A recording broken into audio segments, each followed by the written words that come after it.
Qué gozo estar juntos y unidos en la presencia del Señor, un domingo más, por su misericordia. Y también qué alegría que el Señor haya sido fiel a su palabra en esta semana de campamento.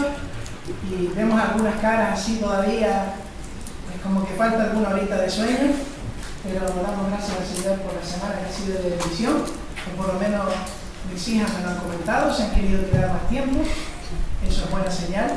Y gracias al Señor porque les ha cuidado en todas las actividades que han hecho y han recibido una palabra que esperamos de corazón que sea de bendición para su vida. Vamos a poner esta reunión en las manos del Señor. Padre Santo, te damos gracias, Padre, porque eres bueno, Señor. Gracias porque tú has hecho todas las cosas, Señor. Gracias porque has facilitado que estemos hoy aquí. Que podamos levantarnos en la mañana, que podamos respirar, que podamos escuchar tu palabra, Señor. Gracias por cuidarnos, por amarnos, Señor. Te pedimos, Padre bendito, que en este día, Señor, tengamos los corazones abiertos a escuchar tu palabra. Tengamos los corazones, Señor, abiertos para poner en práctica lo que tú quieres para cada uno de nosotros. Te pedimos, Señor, que tú nos ayudes a un servidor a exponer aquello que tú quieres, Señor. También a poner en práctica, Padre, como veremos, aquellas cosas que muchas veces son fáciles de hablar, pero difíciles de llevar a la práctica. Te rogamos de tu Espíritu en medio nuestro, Señor, en esta mañana, que podamos también adorarte posteriormente, que sea alabado y ensalzado, Señor, que podamos recordar el sacrificio de tu Hijo Jesucristo. Gracias en el nombre del Señor Jesús. Amén. Bueno, pues hace ya algún tiempo que venimos meditando en la segunda carta del apóstol Pedro. Como saben, estamos ahora inmersos en el tema de falsos profetas y falsos maestros. Ya va quedando menos con la ayuda del Señor para terminar este tema dentro de la carta. Y como hace algún tiempo que no hablamos sobre este tema, vamos a hacer un muy breve resumen en este capítulo 2 de Segunda de Pedro. Segunda de Pedro, y vamos a mover un poquito las hojas de la Escritura. Segunda de Pedro, capítulo 2. Y recuerden que los primeros versículos nos habíamos clasificado, los primeros 3 versículos, en las prácticas perversas que tienen los falsos maestros o que tuvieron los falsos profetas. Los 3 primeros versículos. Después hablábamos de la condenación que van a tener estas personas desde la mitad del versículo 3 hasta el versículo 9. Y allí, si se acuerdan, hablábamos de algunos ejemplos de juicio. ¿Se acuerdan? Los ángeles caídos, los tiempos de Noé, con el diluvio, y también Sodoma y Gomorra. Pero veíamos un contraste. En medio de Sodoma y Gomorra estaba Lot, que no era perfecto, pero que afligía su alma viendo lo que pasaba a su alrededor. Y finalmente, en la última ocasión, pudimos empezar a ver características y la propia condición de los falsos maestros y de los falsos profetas. Y estamos hablando a partir del versículo 10 hasta ya el final del capítulo, el versículo 22. Habíamos visto también en la última ocasión, pues al menos 10 características que tienen los falsos maestros y que también tuvieron los falsos profetas. Si nos vamos al versículo 10, veíamos pues, que son osados, arrogantes, contumaces. Versículo 11, son difamadores en el sentido de injuriadores. En el verso 12, son blasfemos, indoctos también espirituales. Versículo 13, pecadores sin escrúpulos. Y en el verso 14 veíamos varias características. Decíamos que eran personas adúlteras, adictas al pecado, manipuladores y personas codiciosas.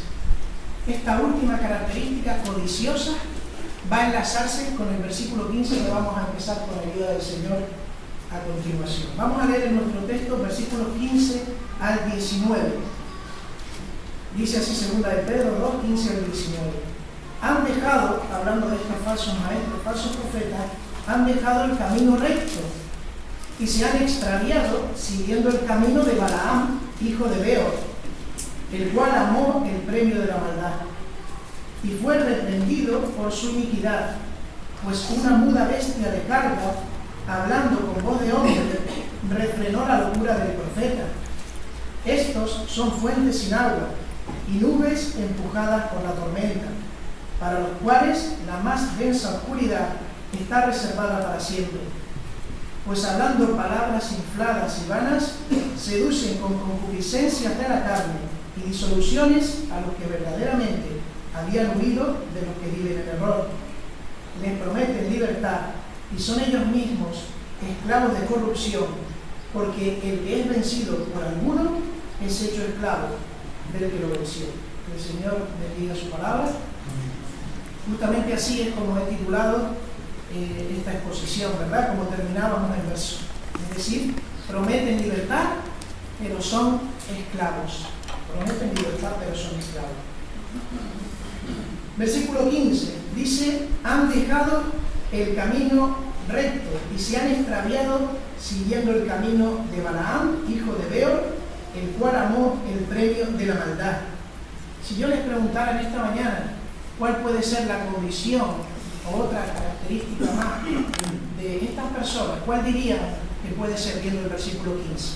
¿En qué condición se encuentran estas personas? Si han dejado el camino recto, ahora están en el camino torcido, o están, dice, extraviados. Así que una característica o condición propia de estas personas es que están fuera del camino recto. Eso es importante. Están extraviados, están perdidos. Esa sería otra de las características. Ahora bien, por lógica, si alguien está perdido, si alguien está extraviado, es porque ya no está transitando el camino que por lo menos empezó a andar o que quiso andar en su corazón. Han dejado el camino recto. Y esta expresión camino recto aparece en las Escrituras, sobre todo en el Antiguo Testamento, en muchas ocasiones. Y para que podamos verlo de manera sencilla, vamos a ver dos textos bíblicos. Y recordemos que cuando se habla del camino recto siempre se asocia a obediencia a la voluntad de Dios, a la palabra de Dios. Camino recto igual a obediencia a la palabra o la voluntad de Dios. Vamos a Génesis capítulo 18 y versículo 19. Eso es uno de los textos donde vamos a encontrar el camino recto. Génesis 18, 19.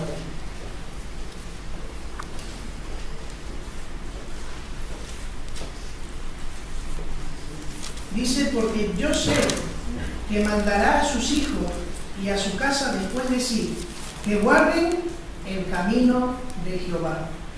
Ese camino es haciendo justicia y juicio, para que haga venir Jehová sobre Abraham lo que ha hablado acerca de él. Así que aquí está relacionado con la justicia y el juicio. Pero hay otro texto más, Primera de Samuel, capítulo 12, versículo 23. Primera de Samuel, capítulo 12, versículo 23. Vamos a ver ese camino de Jehová, ese camino recto. Y aquí es Samuel el que habla. Dice Primera de Samuel 12:23. Así que lejos sea de mí que peque yo contra Jehová, cesando de rogar por vosotros. Antes os instruiré en el camino bueno y recto.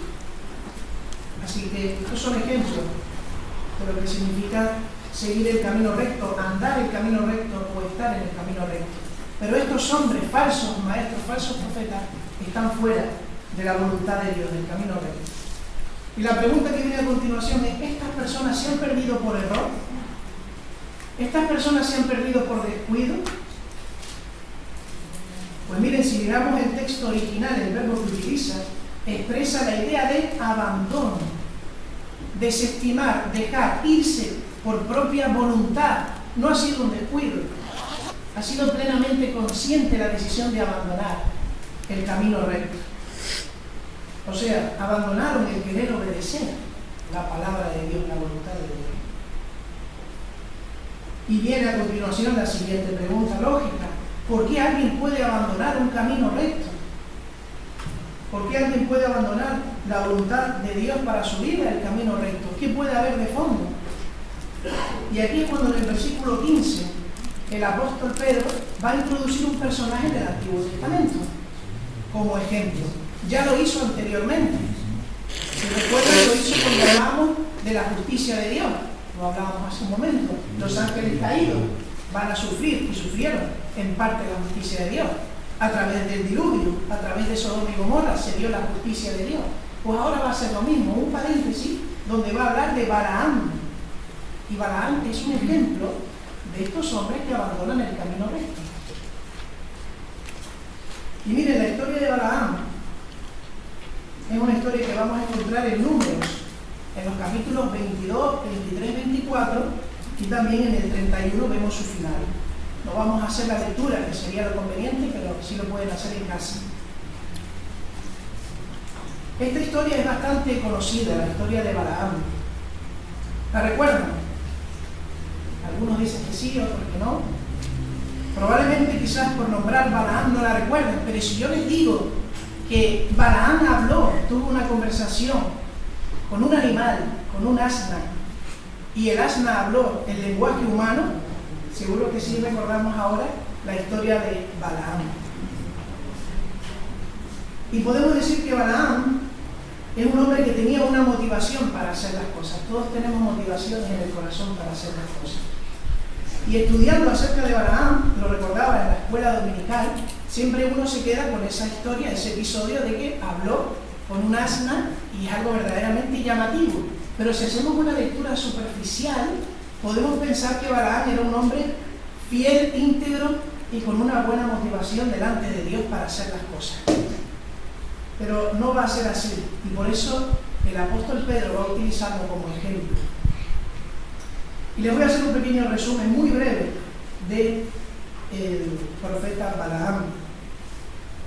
Acontecía en aquellos días que el rey de Moab, Balac, tenía miedo porque el ejército israelí se acercaba y Dios estaba detrás comandando, y veía cómo iban cayendo todos los enemigos, y pronto estaría a sus puertas en Moab.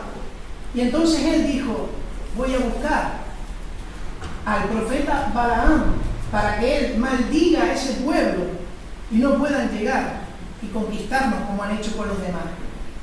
Planificó una forma de defenderse, muy astuta. Aquí entra en juego Balaam. Balaam recibe a estos hombres del rey. Balaam les dice que pueden quedarse. Balaam escucha la oferta. Te voy a dar, te voy a enriquecer, te voy a dar un premio si tú maldices al pueblo, que es el pueblo de Israel. Y Balaam no dice que no. Balaam dice: esta noche hablaré con Dios y te daré una respuesta.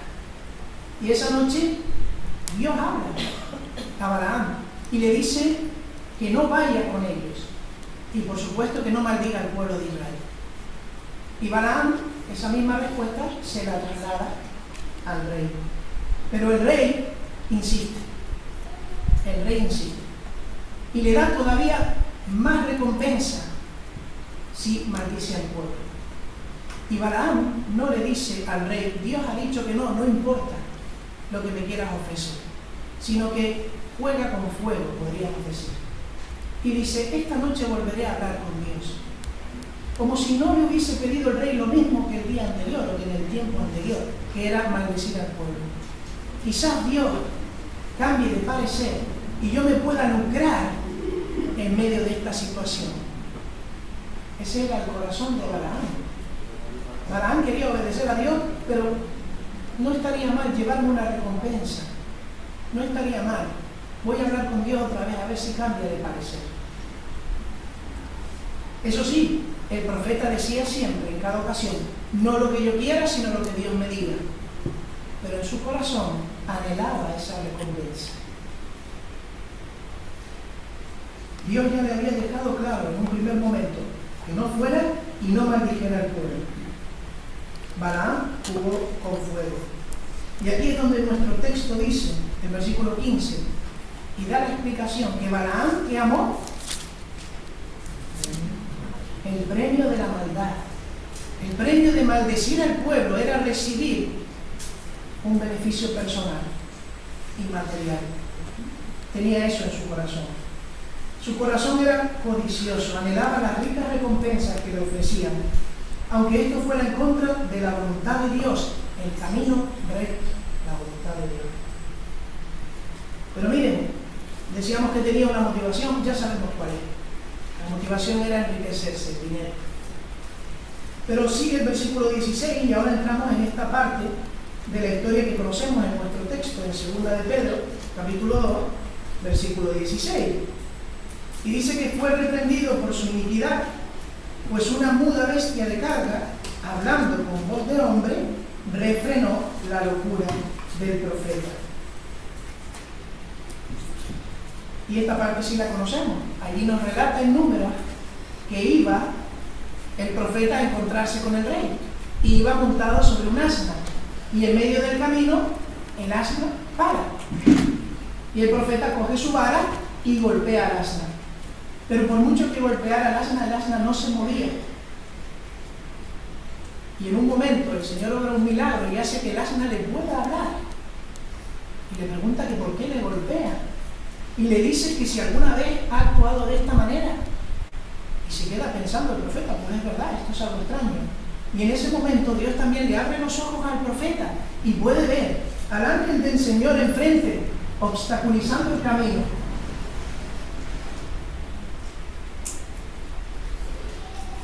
Y ahí es cuando el ángel del Señor reprende a Balaam. Gracias al asna, que no continuó. Y alguien podría decir en esta mañana, pero bueno, al final Balaam no sucumbió. No puso su mano y recogió las riquezas. Pero aquí nos está hablando de un corazón que las hubiera aceptado, que las anhelaba, que las quería. Y decía un comentarista, si ha habido alguna vez un hombre que haya querido aceptar soborno, ese hombre era Balaam. Ese hombre era Balaam. Pero con esto y con todo podríamos decir que el ejemplo que pone Pedro todavía no nos daría el tipo de un falso profeta, como que le faltaría algo más. Vamos a Números 25, versículos del 1 al 4. Vamos a conocer algo más, algo muy pequeñito de la historia de Balaam y que tiene que ver con su final. Números 25, del 1 al 4.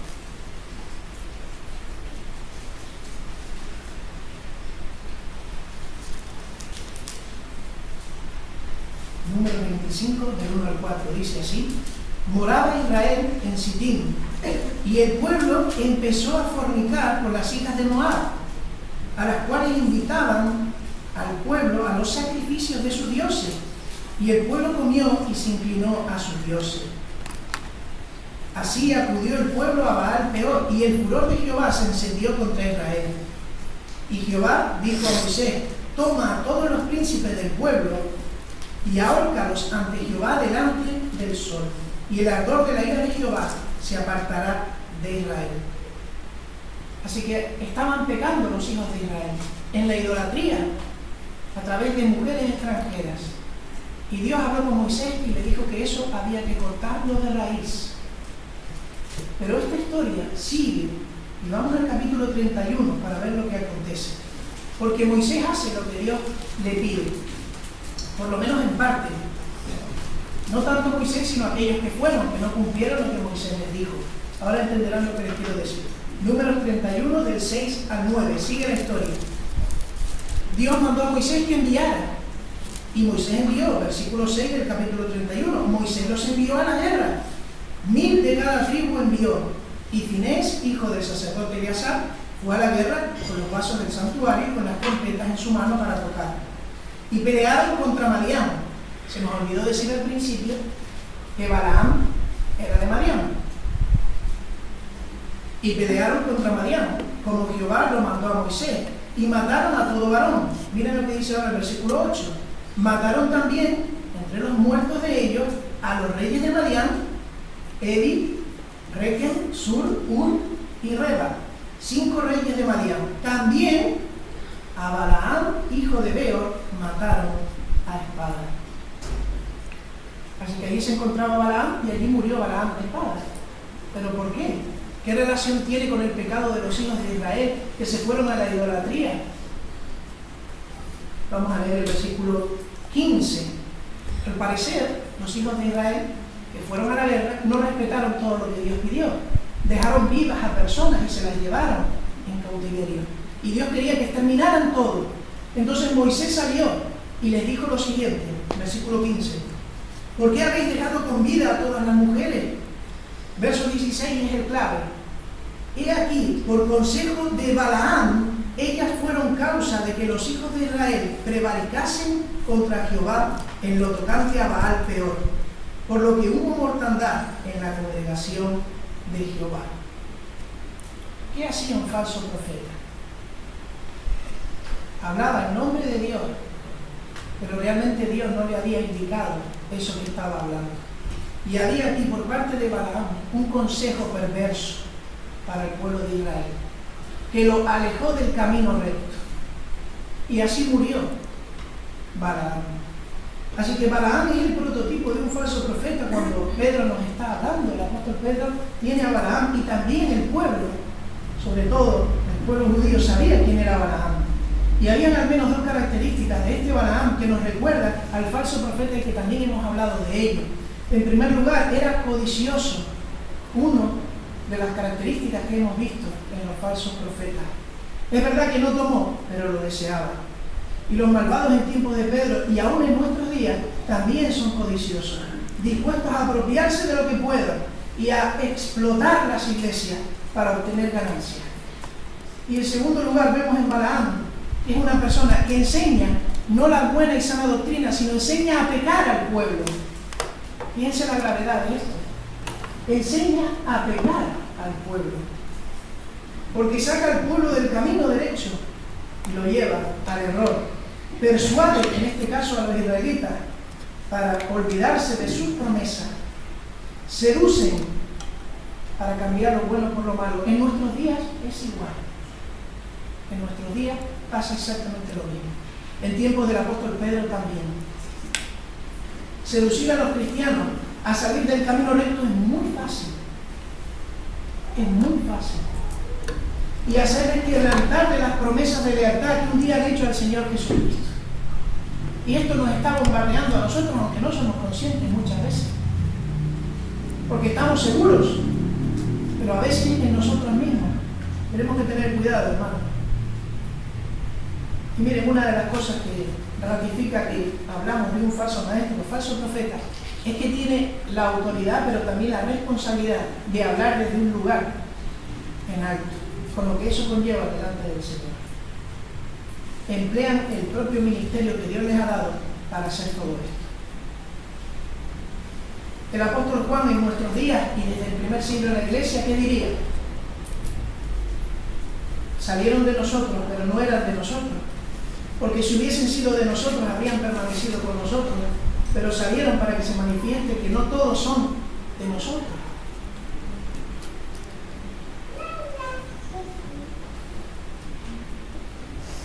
Y dijéramos, Balaam puede tener en el Antiguo Testamento un peso importante y aún en tiempos de Pedro. Y nos llega a nosotros por eco. Pero ¿saben una cosa? También hay profecías sobre Balaam, no sé si lo sabían. Balaam tiene muchas referencias en el Antiguo y el Nuevo Testamento. Hemos visto la de Números, hemos visto la de Segunda de Pedro en tiempos de la Iglesia, que nos afecta a nosotros. Pero ¿y qué en la escatología y qué en el futuro? Vamos a Apocalipsis 2:12, a ver qué nos dice ahí acerca, como exhortación para nosotros y advertencia. Apocalipsis 2:12, en el mensaje a las iglesias, en este caso a Pérgamo. Apocalipsis 2:12.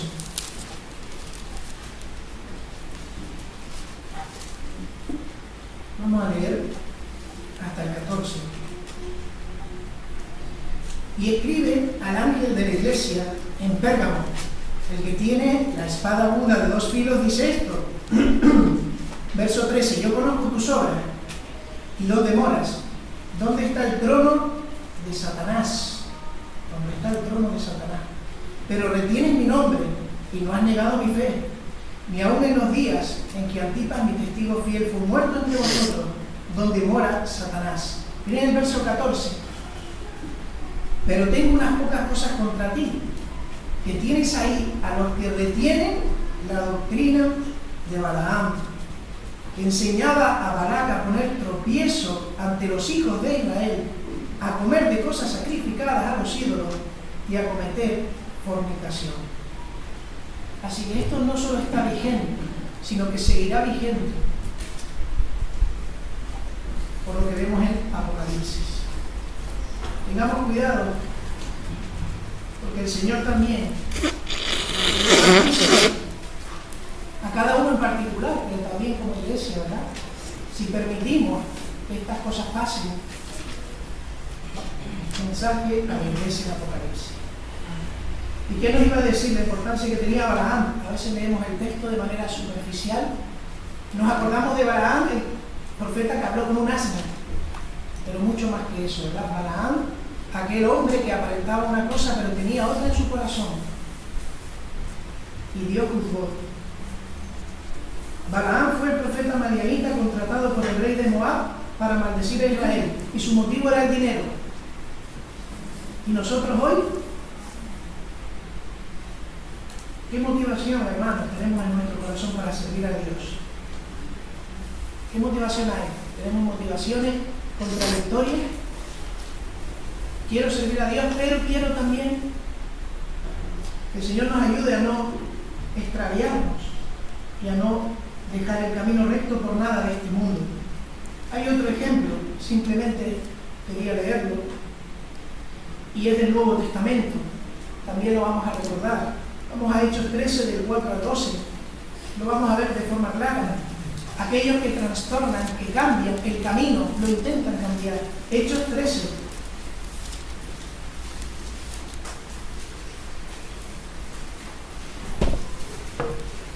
Hechos 13, versículos del 4 al 12. En ese viaje misionero, en ese primer viaje misionero, vemos ahí el apóstol Pablo, y dice así la palabra: ellos entonces, enviados por el Espíritu Santo, descendieron a Seleucia y de allí navegaron a Chipre, y llegados a Salamina anunciaban la palabra de Dios en las sinagogas de los judíos.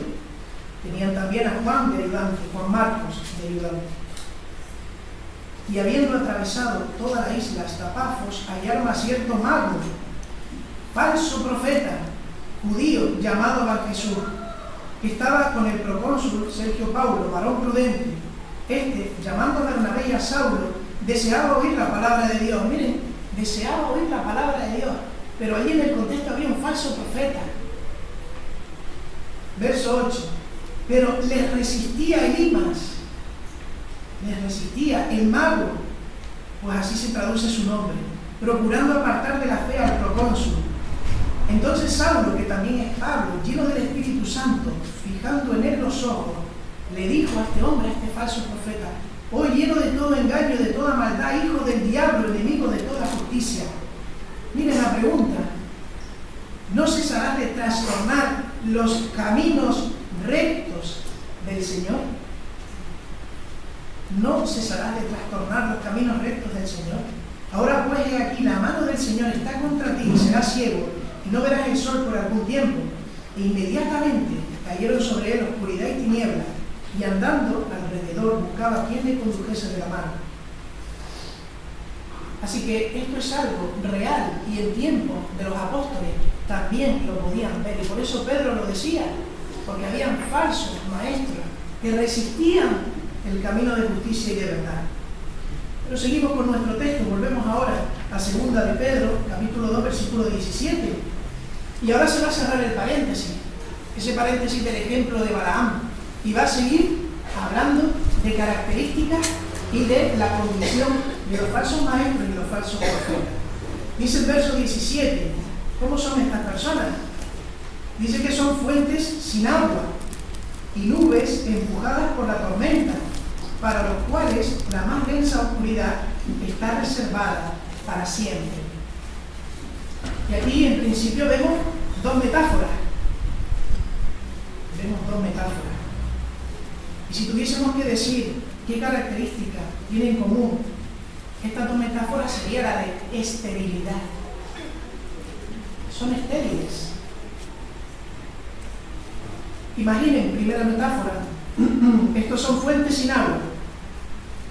Imaginemos ahora por un momento que estamos en un acalorado desierto. Pongámonos en la piel de alguien que está en un desierto y está buscando con ansia agua. Lleva un largo tiempo esta persona buscando un manantial o una fuente de agua. Y miren, casi en la agonía, en la desesperación, en la confusión, a lo lejos ven una posible fuente, un manantial de agua. Pero para su desgracia, cuando se acerca y puede contemplar de cerca lo que es, ve que efectivamente es una fuente, un manantial, pero que no tiene agua y no puede saciar su sed. Cuán triste sería esto, ¿verdad? Pero más triste es cuando lo pasamos al plano espiritual. ¿Cuántas almas a lo largo de todos estos siglos han estado buscando una fuente de agua verdadera y no la han encontrado? Porque han entrado en lugares de culto donde las cisternas estaban vacías, porque la palabra de Dios no era el centro, ni el Señor Jesucristo. ¿Cuántas personas han buscado la fuente de agua viva, pero los falsos maestros no se las pueden dar? ¿Qué contraste con nuestro Señor Jesucristo? Mira, acompáñenme a Juan 7:37. Vamos a ver nuestro Señor Jesucristo. Cuando llegamos a Él, ¿cómo es la fuente del Señor Jesucristo? Juan 7:37. Miren qué diferencia. Dice allí, Juan 7:37, en el último y gran día de la fiesta, Jesús se puso en pie y alzó la voz diciendo: si alguno tiene sed, venga a mí y beba. El que cree en mí, como dice la Escritura, de su interior correrán ríos de agua viva. El que cree en mí, como dice la Escritura, de su interior correrán ríos de agua viva. El Señor Jesús ofrece agua al sediento, pero hay que acudir a Él. Yo no sé en esta mañana si todos hemos acudido al Señor Jesucristo, si todos hemos acudido a la fuente. Y no hay que dar por sentadas las cosas, pero lo primero es acudir a la fuente, al Señor Jesús. Porque Él promete que si acudes a Él nunca más tendrás sed. Si has entregado tu vida a Jesús para que Él te restaure, te limpie, te libere de la esclavitud del pecado, te reciba a su familia. Si no lo has hecho, es un buen momento para hacerlo. Pero no mires a tu alrededor. Es algo entre tú y Dios. Ven a los pies del Maestro y miren, por un puñado de lágrimas genuinas, a cambio te dará una fuente de agua y de vida. ¿Qué contraste entre el verdadero Maestro y el falso Maestro? Decía un comentarista que el verdadero Maestro se convierte por Jesús en un canal que lleva agua a otros. El verdadero Maestro se convierte por Jesús en un canal que lleva el agua a otros. No solo el verdadero Maestro, todo creyente tiene la obligación de hacer esto. Pero ¿qué decir del falso Maestro? Conocemos la expresión: el que no tiene algo no puede darlo. Porque el falso Maestro no puede ser canal de algo que no tiene, que es agua viva. Jeremías 2:13 nos dice: porque dos mares ha hecho mi pueblo, me dejaron a mí, fuente de agua viva, y cavaron para sí cisternas rotas que no tienen agua. Segunda metáfora, hermano: nubes empujadas por la tormenta. Nubes empujadas por la tormenta. Y aquí tenemos en mente al agricultor.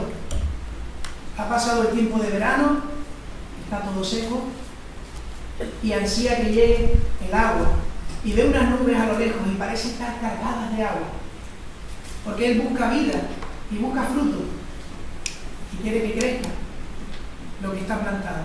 Pero aquellas nubes, a medida que se acercan, se da cuenta en primer lugar que no son nubes. El texto original dice más bien neblina, una neblina. Nos habla de que es más vacío de lo que parece, que tiene una apariencia pero no lo es.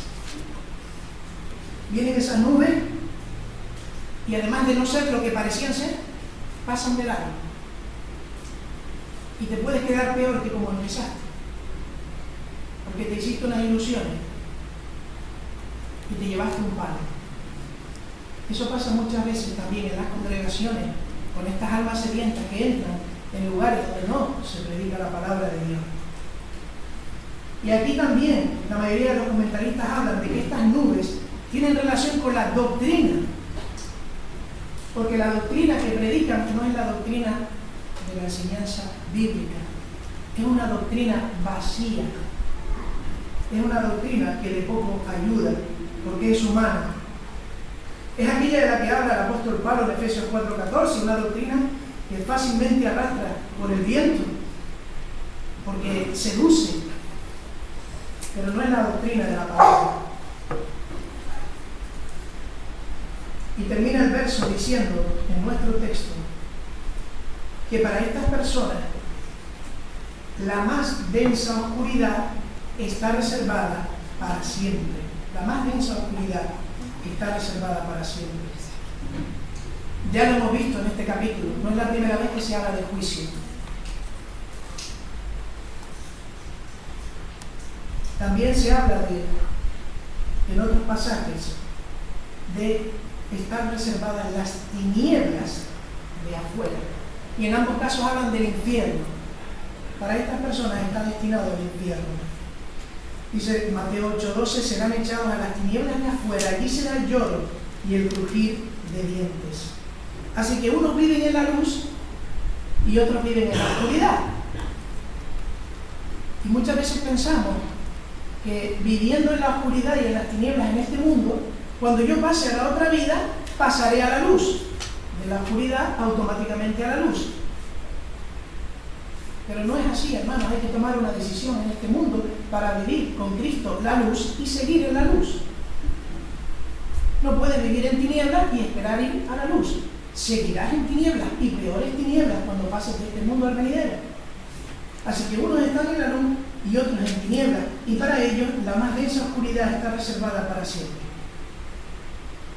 Pero recuerden una cosa, no porque Dios lo quiera, no porque Dios seleccione a unos para estar en luz y a otros para estar en la oscuridad. No es por eso. Es porque dice el Evangelio de Juan que estas personas amaron más las tinieblas que la luz. Por eso tienen el galardón de lo que han deseado, de lo que hay en el corazón. Verso 18 de segunda de Pedro, capítulo 2. Dice allí, pues hablando palabras infladas y vanas, seducen con concupiscencias de la carne y disoluciones a los que verdaderamente habían huido de los que viven en error. Y aquí la característica que podríamos denotar es que son personas que hablan palabras infladas y vanas, los cuales son palabreros. Son palabreros. Lo podemos entender como personas embaucadoras, locuaces, personas que tienen facilidad de palabra, personas que convencen a cualquiera, hasta de lo más impensable. Personas que en ese convencimiento del otro buscan algo personal. Por eso son embaucadoras. Decía un comentarista, usan bonitas frases que carecen de significado. Grandes oradores que seducen a la audiencia con una magnífica retórica. El vocabulario es muy erudito, pero los sermones carecen de contenido, no edifican y conducen a nada provechoso. Ahora lo compensan de otra manera. Tú sales de la iglesia de otra manera, ¿verdad? Sales contento, sales con adrenalina, pero no te has visto en el espejo de la palabra en toda la reunión. Sabes que quieres comerte el mundo. Y miren, la palabra que utiliza aquí, palabra vana. El apóstol Pablo habla muchas veces al joven Timoteo acerca de las palabras vanas. Solo vamos a leer dos textos en Primera de Timoteo para acercarnos un poco más al contexto. Primera de Timoteo, capítulo 1, versículos 5 y 6.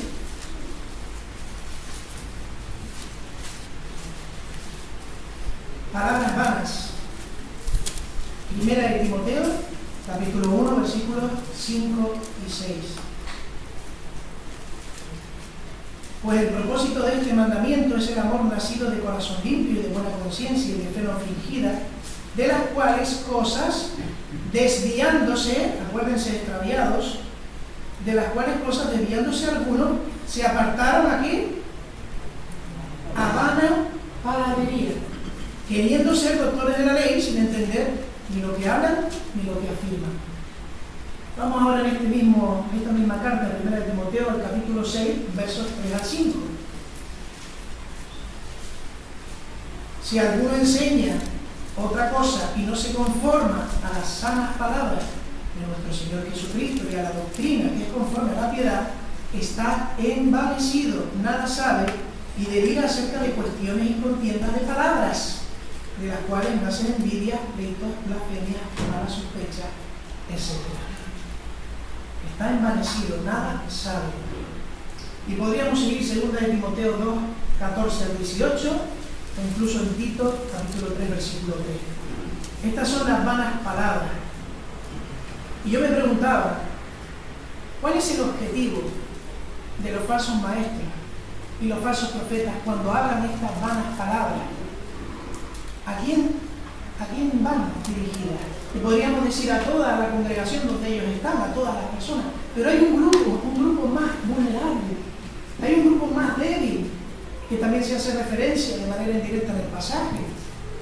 Dice el pasaje al final que va destinada a los que verdaderamente habían huido de los que viven en el error. Y si nos vamos al original, los que habían huido se traduce por los que acaban de huir, los que acaban de escaparse. ¿Y quiénes son los que acaban de escaparse del mundo? Los nuevos creyentes, los recién convertidos, los que no tienen todavía una base sólida y fuerte para discernir, a los que va a afectar más esta palabra.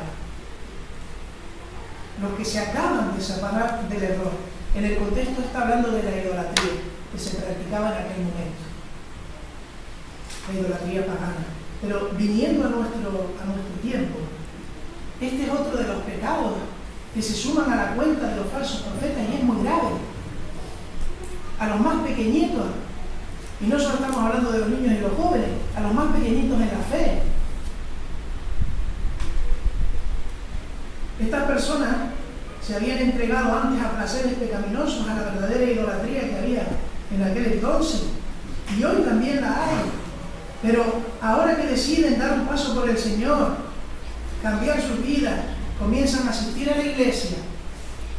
En lugar de entrar a una iglesia creyente en la Biblia, llegan a un lugar donde hay un falso o varios falsos maestros. En lugar de oír el Evangelio de la salvación por medio de la fe en Jesucristo, oyen que el pecado es prácticamente tolerado y se alienta y son permisivos.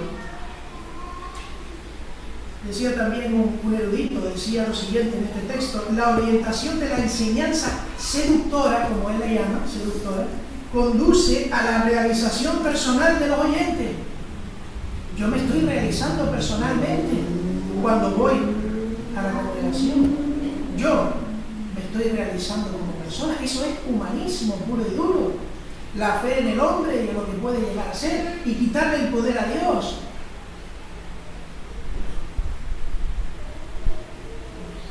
Y todo esto para sorpresa de aquellos que vienen a la iglesia huyendo de eso.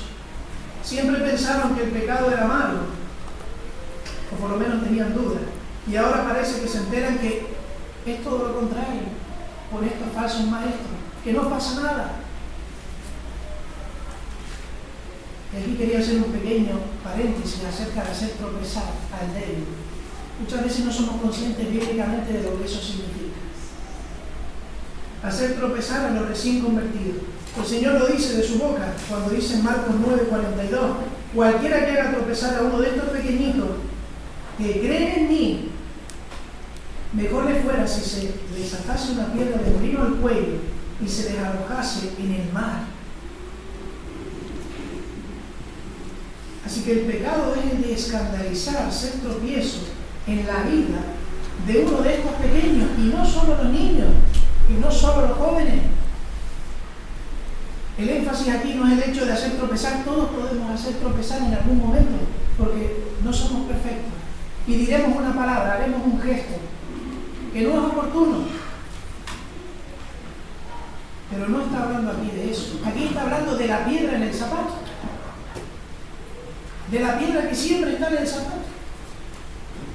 Que no es algo puntual, que no es algo que se dé en una circunstancia, sino que no hay verdadero convencimiento de que puedo ser una persona de tropiezo para otra, que es débil y que daré cuenta al Señor por esa situación. Aquellos que acaban de escapar suelen ser los miembros más humildes, quizás más débiles, porque tienen unas expectativas, porque tienen en el corazón el deseo de agradar a Dios, porque de verdad quieren cambiar y dejar de lado lo que han vivido de aquí para atrás. ¿Qué encontrarán en la iglesia? ¿Qué encontrarán? Hermanos, si cogemos de manera directamente aplicable las palabras del Señor, llegamos a la conclusión de que es preferible morir a hacer tropiezo para un recién convertido. Escúchenlo bien. Es preferible morir que llegar a ser tropiezo para un recién convertido. Ese es el punto de gravedad. Y eso es lo que se ataba en el cuello a la persona, metafóricamente hablando. Si hacía esto, lo que bien le parecía al Señor que debiera hacer. No es una frase bonita que nos hace pensar y meditar. Es algo muy grave y tenemos que tenerlo siempre en cuenta antes de hablar y antes de actuar. Volviendo al versículo 19, ya terminamos con este versículo con la ayuda del Señor. Habla acerca de estos falsos maestros y falsos profetas, verso 19 del capítulo 2 de segunda de Pedro. Dice la palabra que ellos van a prometer libertad, dice, les prometen libertad, y son ellos mismos esclavos de corrupción, porque el que es vencido por alguno es hecho esclavo del que lo venció. La característica aquí, o la condición, es fácil de ver, ¿verdad? ¿Qué son? Esclavos. No lo parece,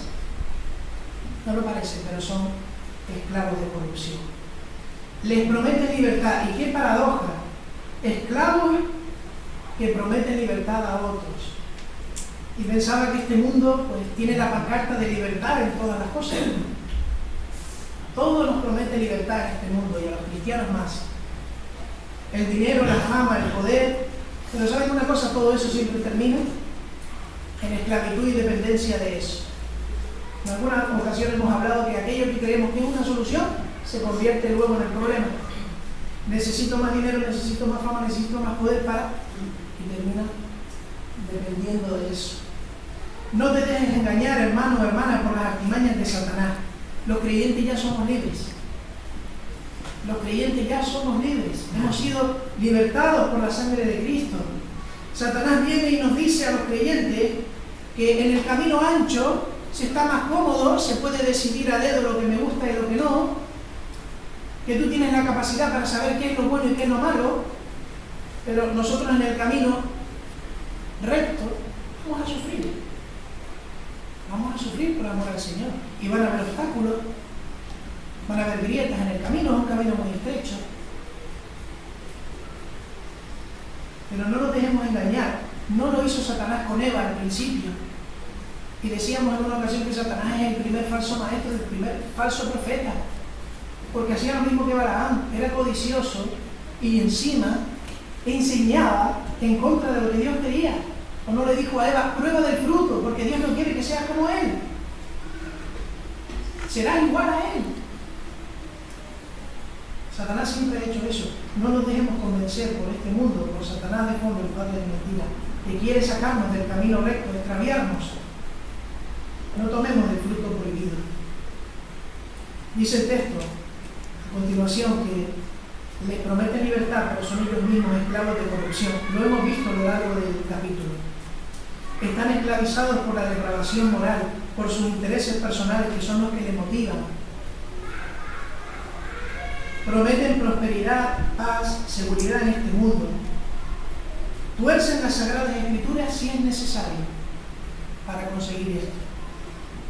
Y así ocurre Así ocurre en las iglesias muchas veces, que los recién convertidos, que están huyendo del error, como hemos visto, terminan en una situación peor, porque allí no está Dios en medio de esa congregación. Promesas mentirosas. Y termina el verso 19 diciendo: porque el que es vencido por alguno es hecho esclavo del que lo venció. Que al parecer esto era una premisa, era una frase, un dicho que se utilizaba mucho en el primer siglo. Literalmente se decía: porque por quien alguien ha sido dominado, de este ha sido hecho esclavo. Así que era una frase típica. ¿No le recuerda esto al apóstol Pablo? El apóstol Pablo en Romanos 6:16 dice: ¿no sabéis que si os sometéis a alguien como esclavos para obedecerle, sois esclavos de aquel a quien obedecéis, sea del pecado para muerte o sea de la obediencia para justicia? Nosotros somos esclavos del Señor Jesucristo, por voluntad propia, por gratitud en nuestros corazones, porque Él nos ha sacado de la esclavitud del pecado. No queramos volver allí donde estábamos, como hablará más tarde el apóstol Pedro. Así que no puedes obedecer a dos señores, como dice también el Señor. O tienes un señor o tienes otro. Servir voluntariamente como estos hombres al pecado excluye el servicio a Dios, porque el esclavo es propiedad del dueño al que obedece. De cierto os digo que todo aquel que hace pecado, esclavo es del pecado. Y terminamos, hermanos, con una reflexión final. La exhortación en esta mañana es a que tengamos cuidado con aquellos que hablan de libertad. ¿En qué términos? En términos de una libertad que no se somete a la autoridad divina ni bíblica, que se convierte en libertinaje, porque hay libertad hasta para pecar. Tengamos cuidado con esto. En realidad no es libertad, en realidad es totalmente esclavitud. Y acompáñame a Romanos 6 para leer lo que el Señor ha hecho en nuestras vidas, a cada uno de los que hemos ido a la fuente de agua eterna. Romanos 6:17.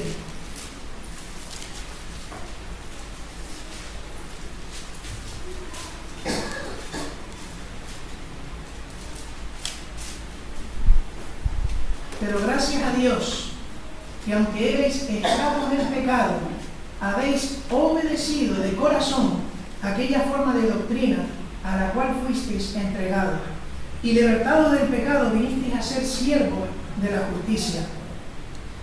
Verso 20. Porque cuando erais esclavos del pecado, erais libres acerca de la justicia. Pero ¿qué fruto teníais de aquellas cosas de las cuales ahora os avergonzáis? Porque el fin de ellas es muerte. Verso 22. Mas ahora que habéis sido libertados del pecado y hechos siervos de Dios, tenéis por vuestro fruto la santificación y como fin la vida eterna. Porque la paga del pecado es muerte, mas la dádiva de Dios es vida eterna en Cristo Jesús, Señor nuestro. Amén. Y en esta mañana, hermanos, tenemos la oportunidad de agradecer al Señor que nos ha salvado y nos ha librado de la esclavitud, de la muerte, por medio de su sacrificio en la cruz. Porque al Señor sea la gloria. Amén. Amén.